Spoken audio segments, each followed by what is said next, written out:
আব্দুল্লাহ ইবনে আব্বাস রাদিয়াল্লাহু তাআলা আনহুমাকে নিচ থেকে ধরে বদরি সাহাবীদের ওখানে বসাই দিতেন।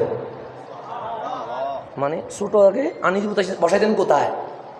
ওই আসহাবে যারা বদরি সাহাবী, যারা বদরে যুদ্ধ করেছে ৩১৩ জন, ওনাদের মধ্যে যারা যারা সবচেয়ে কি উপরের লেভেলে, ওনাদের ওখানে আনি বসায় রাখতেন। আব্দুল্লাহ ইবনে আব্বাস রাদিয়াল্লাহু তাআলা বয়সে কি, তো এখন ধরেন যারা বয়সে বড়, তাদের মাঝখানে যদি যুবক একটা বসাই দেয়, মানুষ রাগ করবে না? মুরব্বীরা বলবে, দেখ আমরা এলাকার সম্মানী মানুষ, আমাদের মাঝখানে বাচ্চা একটারে বসাই দিছে, এটা বলবে কি বলবে না? বদরি সাহাবীদের মনে কষ্ট, ওমর আমাদেরকে আলাদা সম্মান তো দিল, ছোট বাচ্চা একটারে আমাদের সাথে বসায়া দিল।